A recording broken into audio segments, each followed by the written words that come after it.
So we're excited to have the collection here. We worked with Frontis and I when we first came up with the idea of having this event. Frontis and I had lunch and thought through the CIO panel. So Frontis Wiggins with Northrop Grumman now. He's the former CIO for the State Department. I'm going to let him just take it from here. Okay? Thank you. Thank you, Michael. And thank you, Government CIO Media, for hosting today. Good morning, everybody. This is going to be an interactive event, so let the caffeine and carbs work through you. First off, quick show of hands.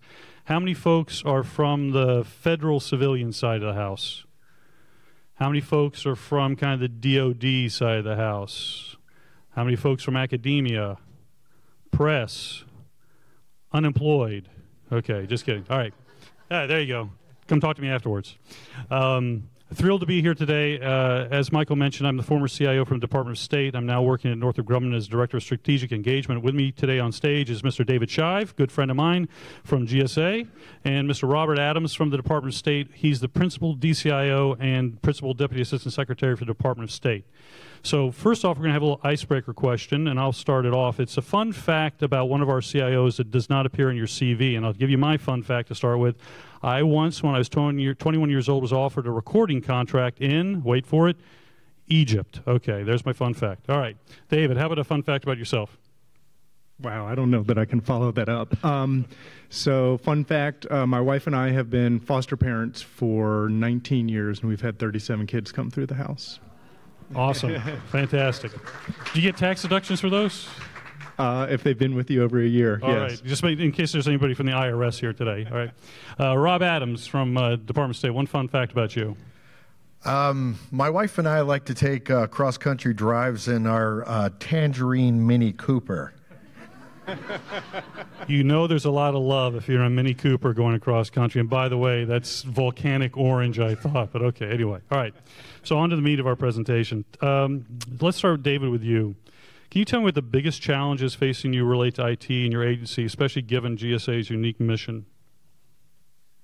So the biggest challenge right now is keeping up with the pace. The rapid pace of change in technology is almost mirrored by the rapid pace of change in business in the federal government. The static, staid federal government of the last century doesn't exist anymore.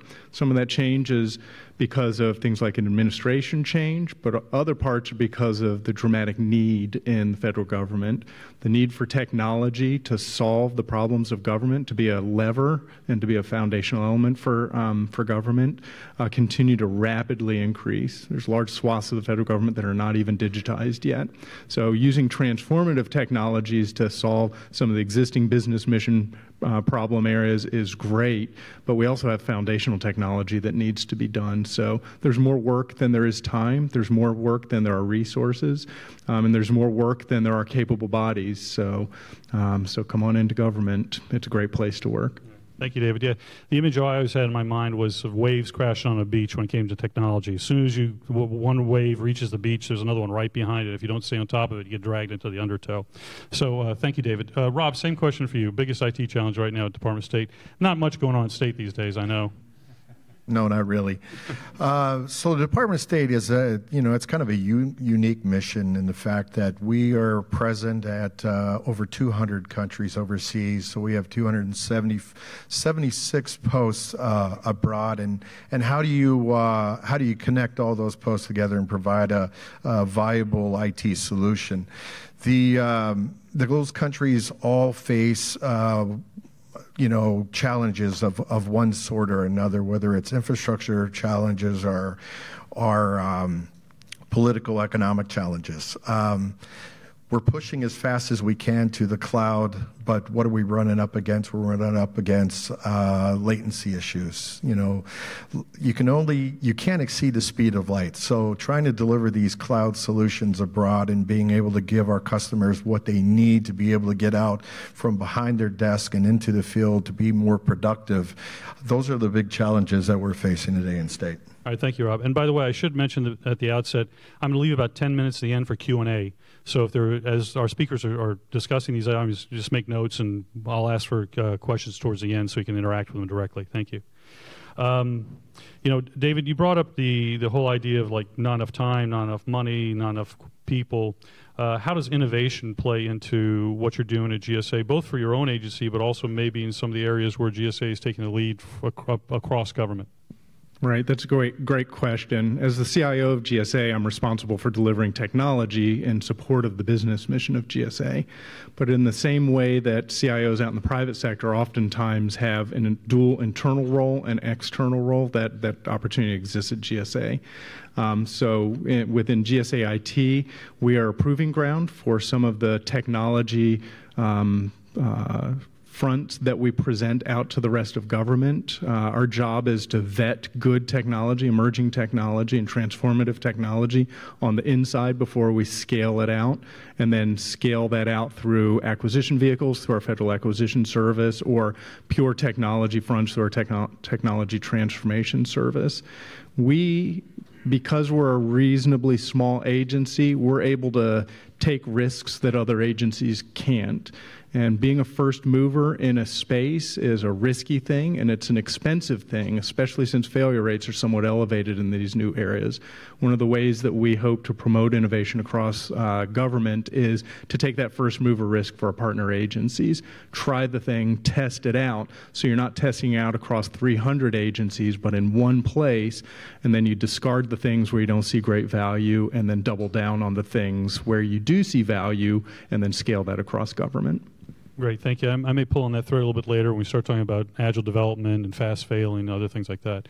Rob, how about innovation at the Department of State? Especially given your unique security concerns and that kind of the balance you have to make. How is innovation working for you right now? Well, that's a good question, Francis. We're faced with the security aspect that we're constantly being bombarded by our adversaries. To how do we get the cloud solutions out to the customer when I can't move data overseas due to data sovereignty issues? So how do I make that cloud service offering an offering that is a good experience to our customers? So we're constantly pushing to innovate and at the same time tackle the shadow IT that's going on around the world. So for the Department of State, each post is a unique entity where they're trying new innovative solutions to be able to deploy within their missions. But from a Washington standpoint, how do I keep that centralized and to be able to secure it in a way that I'm providing the data to my customer anywhere, anytime, and on any platform, so that they can be more productive for their jobs. Thank you, Rob. You both mentioned cloud, and Rob, I heard you mention the trusted internet connection. So, in the age of cloud and the kind of ubiquitousness or ubiquity, I guess is the right word, of the users are out there, your customers are out there. What's your view on security related to cloud and innovation? Is it endpoint security? Is it data security? Is it all the above? And David, you also mentioned kind of risk.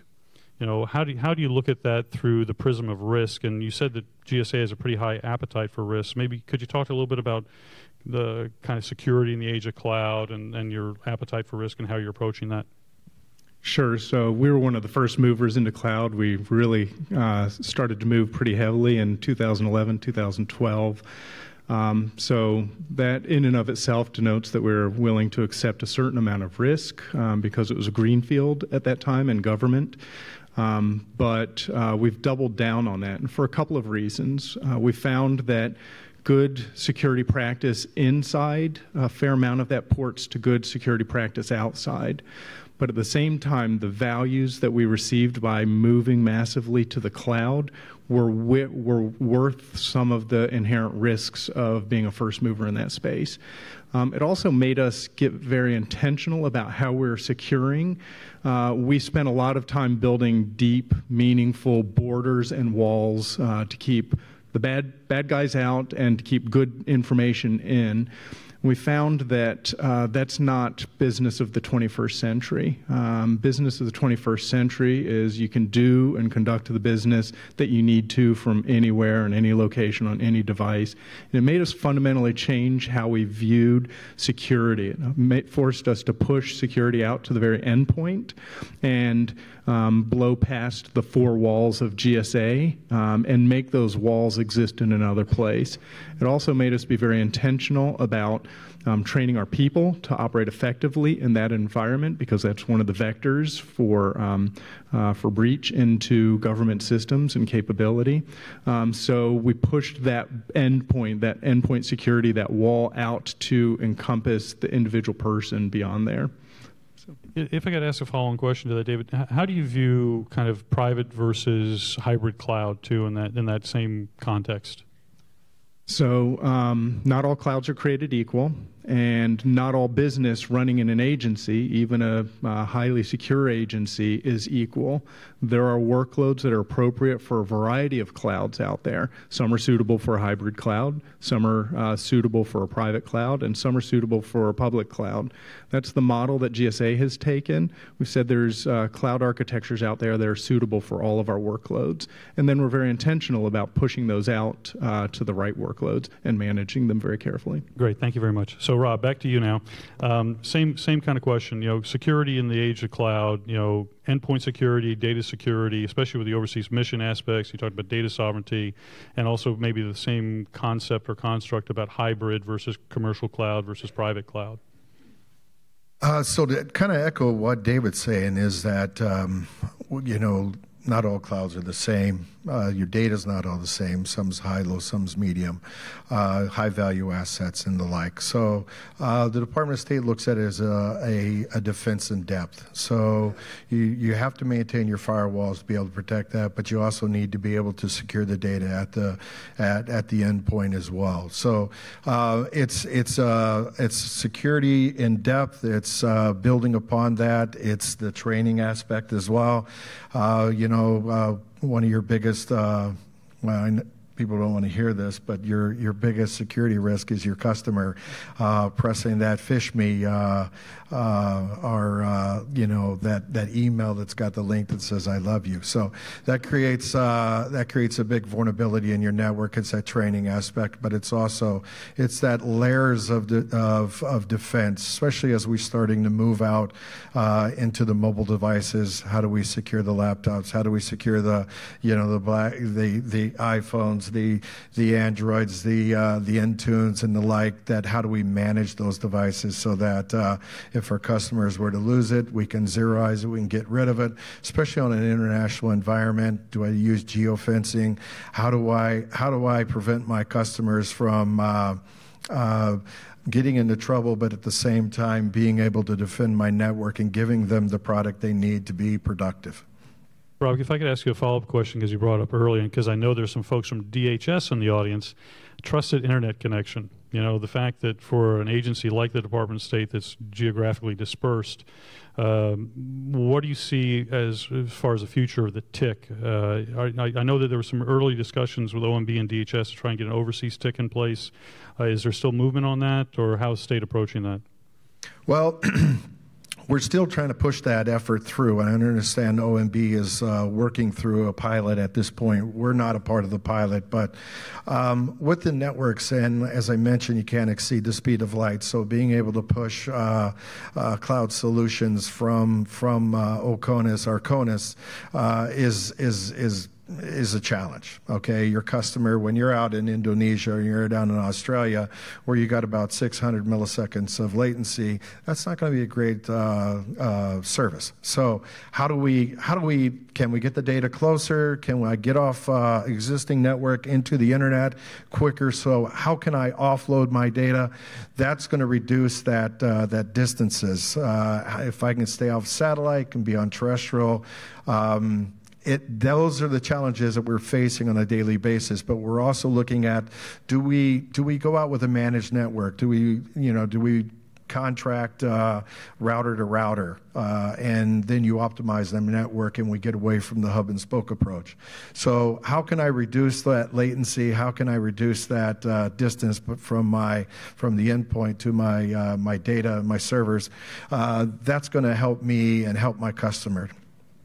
Well, since Greg and Damon are both here, hopefully they're going to take that message back when they get back to the office. So, hi guys. Switching gears on, if you could, now a little bit. You know, we talked about David, I think you said this, like not enough time, not enough money, not enough resources. What's the role of analytics right now for a federal CIO in making decisions either about budgetary decisions or analyzing systems, or what's the role of analytics right now at GSA?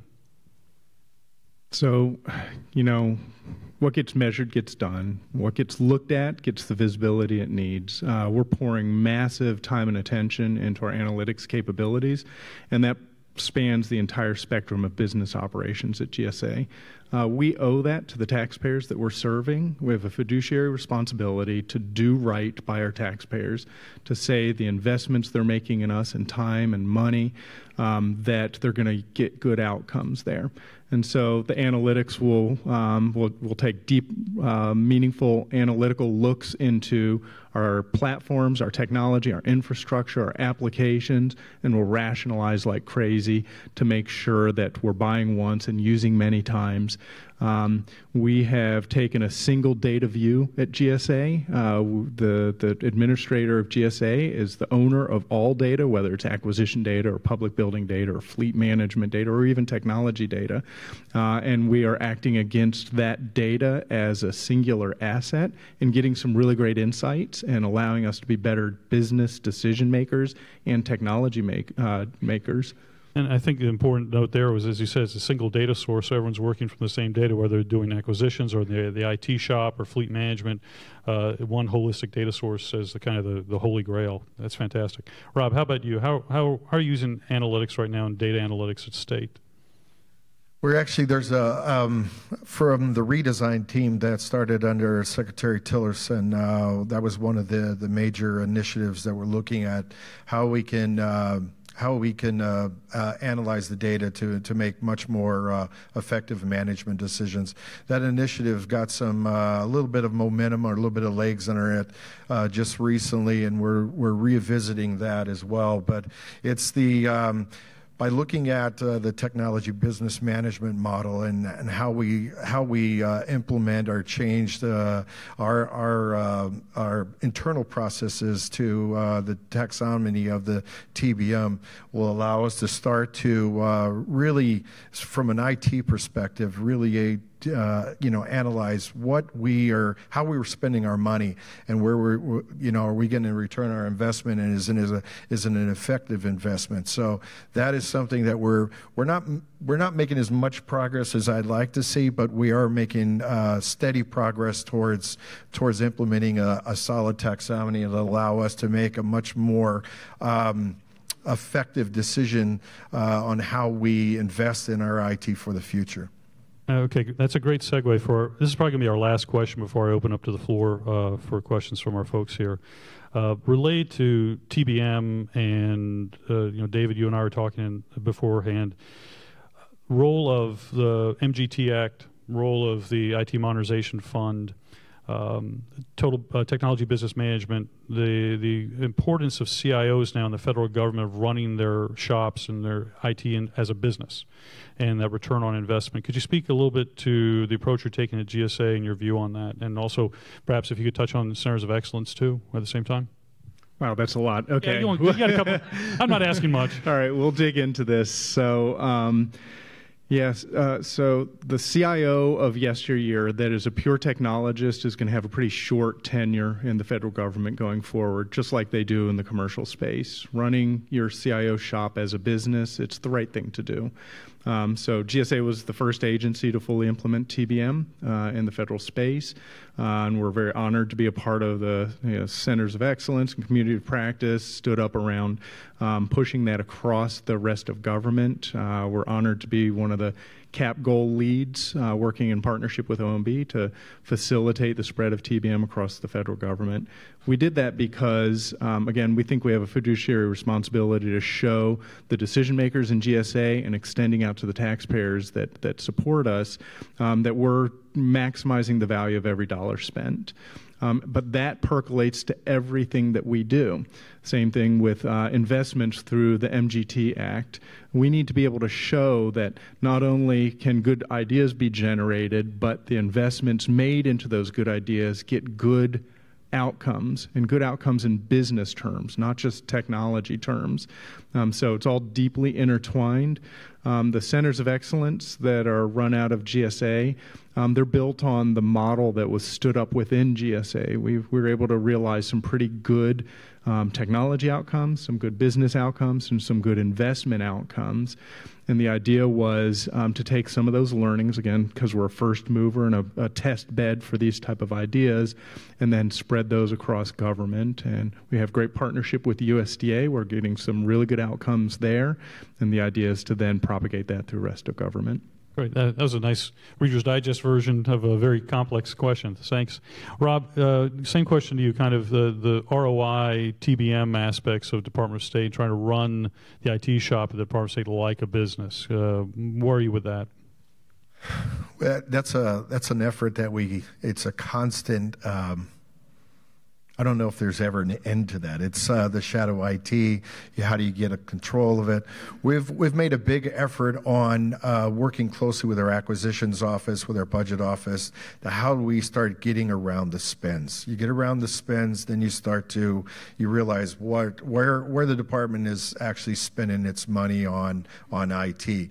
Pulling that in and evaluating it and identifying duplicative services and starting to consolidate those into a cloud offering is allowing us to start to really focus our investments on what's going to have the biggest impact to our customers, but at the same time making sure that we are true to being good stewards of the taxpayers' money. So we're making a tremendous amount of effort. We've made some good pace over the past 8 months to actually work with the acquisitions office, to work with our budget and planning office to really tighten up those different offices that are running off and doing their own initiatives that we already have some of those services already in place. So pulling them together and minimizing as much rogue IT as we have. So. Okay, thank you, Rob. All right, I've got a couple more questions, but at this point, let me open it up to the floor for anybody who'd like to ask our panelists any questions. All right, we show of hands. Okay, and there's a microphone coming. Yes, dun dun dun dun dun dun dun dun dun. There we go. Okay, could you say your name and then the question, please? Sure. Hi, Steve Etter with Cisco. I loved your metaphor about the waves. What we're seeing with the data, the next several years is going to produce more data than we've done in our entire history. That's going to come from the sensors and devices that are there, 25 billion today, 50 billion in 2 years, 200 billion by 2025. What's your thinking on how to take advantage of that data and how to secure that kind of environment when you're really talking about the distances and the latencies and all of the end users, but now the devices and the sensors become the users as well?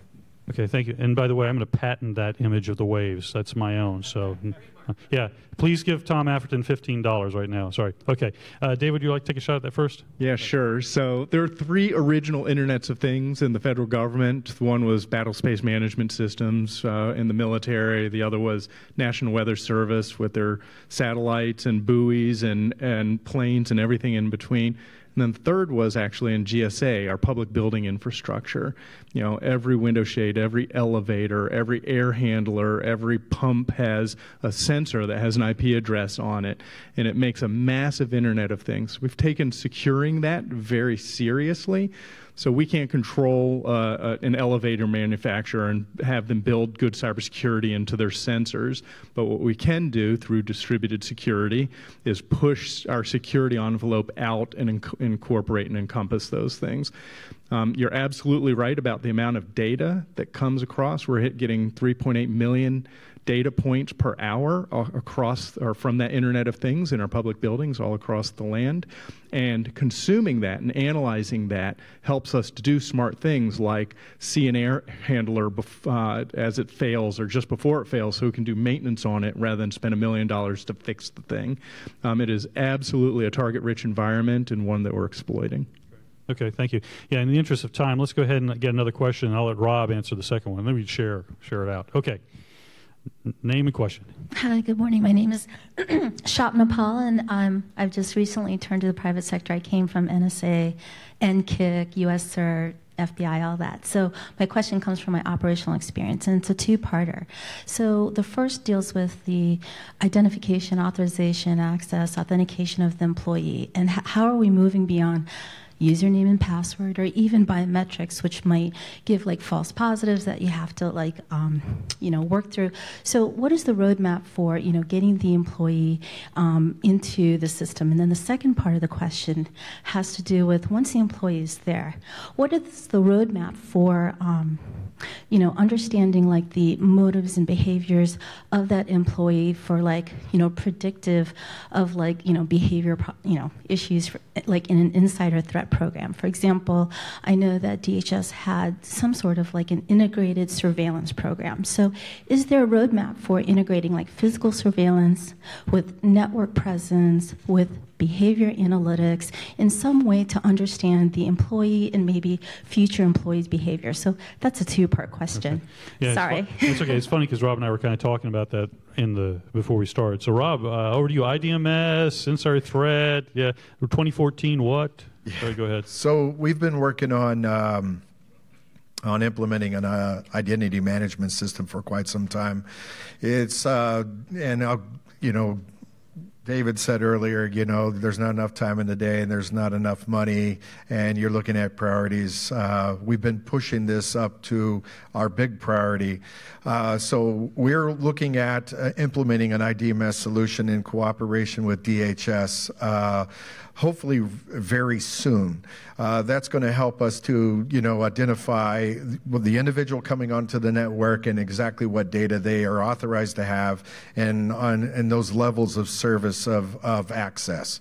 So IDMS is a big thing for us. Now, we're looking at, as we're moving rapidly to the cloud and getting into the Azure stack and O365, in which we have just on June 27th, we hit 50% of a global deployment for O365. So we just had a meeting yesterday to sit down and start talking about how do we implement additional securities for the cloud to be able to capitalize on behavioral analytics so that we can, look at how we're protecting from interior as well.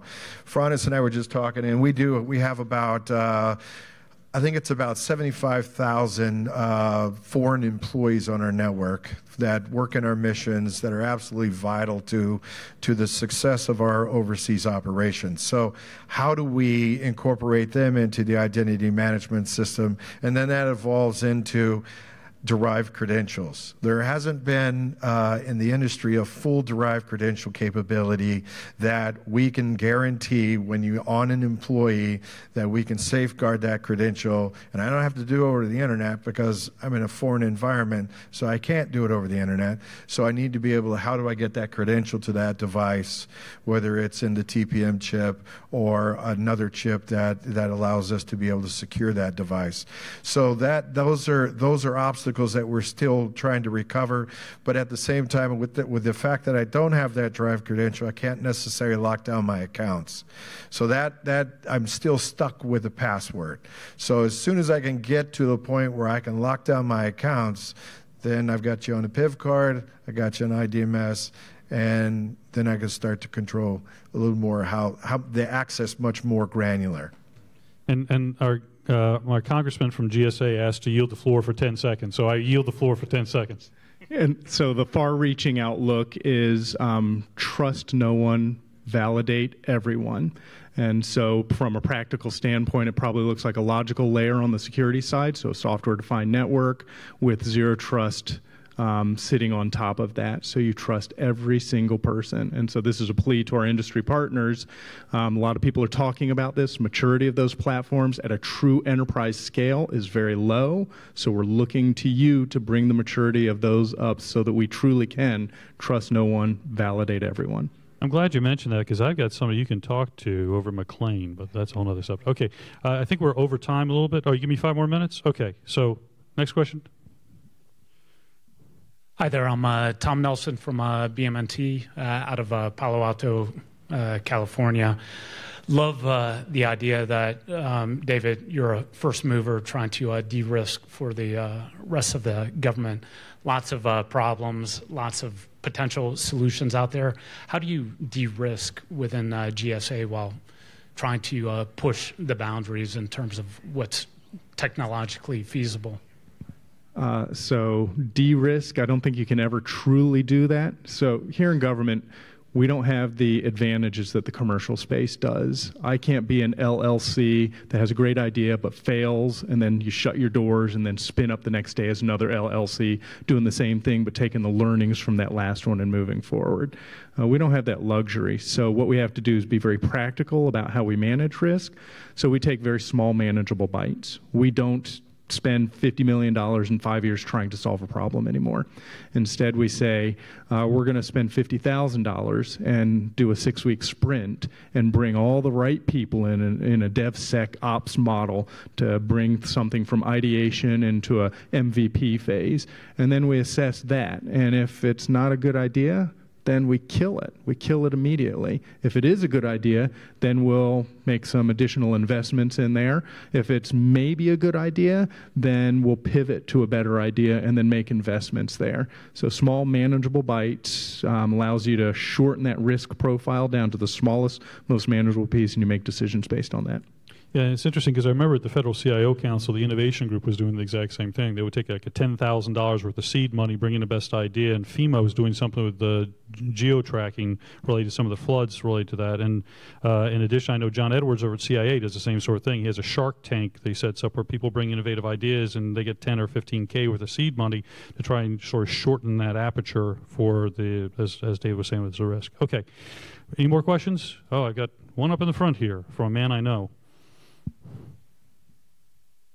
Yeah, exactly. Good place to be. Hi, Tom Afferton, Northrop Grumman. I'm not going to ask about Frontis's socks. They're Simpsons, just so you know. Go. So you mentioned earlier, David, about back when you were a first mover with cloud 2011, 2012, that the value that you saw from cloud outweighed the risks at that time. Clearly, the value equation has changed over time. When you approach other agencies with some of your offerings and guidance now, what do you portray as the value with cloud?